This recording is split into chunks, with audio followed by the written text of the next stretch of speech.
ဒီနေ့ကြွားမှာကတော့ခေါ်ရီလို့ရှိနေပါအရင်ဆုံးဒါလေးပေါ့နော်ဒါကကြတော့ရိုးရိုးပုံမှန်လိမ့်တဲ့ဥစားသူ့ရဲ့ကောင်းကျိုးကကြတော့စိတ်ဝင်တာအရန်ကောင်းတယ်နောက်ပြီးရင်သူကအသားရည်ကိုတင်းတင်းရင်ရင်ဖြစ်စေတယ်ပေါ့နော်နောက်ပြီးရင်သူက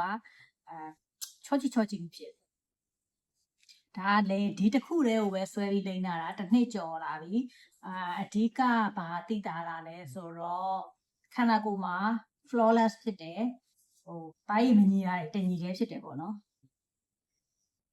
ဒီဟာပြလေးအခုနောက်အစ်စ်ပေါ့နော်ဒီနှစ်မှာစပြီးတော့လိမ့်မှာကြတော့ဒီမှာလိမ္မော်ရောင်လေးသူကဘာလဲဆိုတော့အသားရည်6တဲ့သူတွေအတွက်ပေါ့နော်သိတော်တယ်သူက wine effect ပေါ့နော် apricot wine effect ပါတယ်အဓိကတရောင်စစ်မဲတာတွေဒူးစစ်မဲတာတွေပြီးရင်ပါလေခြေမျက်စိမှာအသက်မှာတက်တာတွေအဲ့ဒါတွေအတွက်ပို့ပြီးတော့ကောင်းတယ်နောက်ပြီးအဲကွန်းထဲမှာတနေ့ကုန်အလုံးလုံးရတဲ့သူတွေအတွက်ကောင်းဒါကတော့လိမ္မော်ရောင်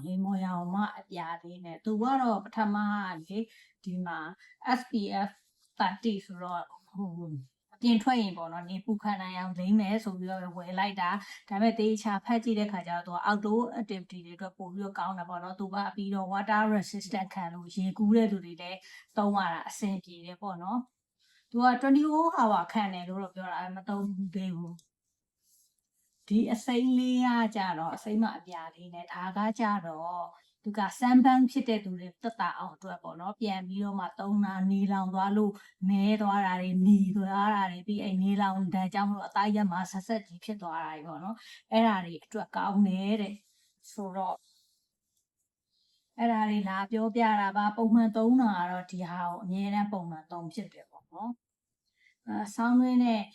အဲကွန်ခန်းထဲသွားတဲ့နေကြဒါသုံးမယ်ဆိုပြီးတော့မှယူလိုက်တာအဓိကပုံမှန်သုံးဖြစ်မှာကတော့ဒီနှမျိုးပဲသုံးဖြစ်ပါအမြဲတမ်းအောင်လေဒီဟာတွေကကြတော့အသိမသုံးဘူးလို့သုံးတဲ့သဘောသိပြီးတော့လည်းမသုံးဖြစ်ဘာလို့ဆိုတော့နေကိုလည်းမထွက်ဘူး outdoor activity တွေလည်းသိမလုပ်ဘူးပြီးနေလောင်ခံရတာလည်းနည်းတယ်ဆိုတော့ဒီတဘူးကတော့နည်းနည်းကြာခံပြီးတော့သုံးရမယ်သဘောပေါ့နော်ဒီဘူးကတော့အားလိုက်လိမ့်နေတော့အရန်အကုန်ညံတယ်အဲ့ဒါလေးလာပြီးပြောတာပါ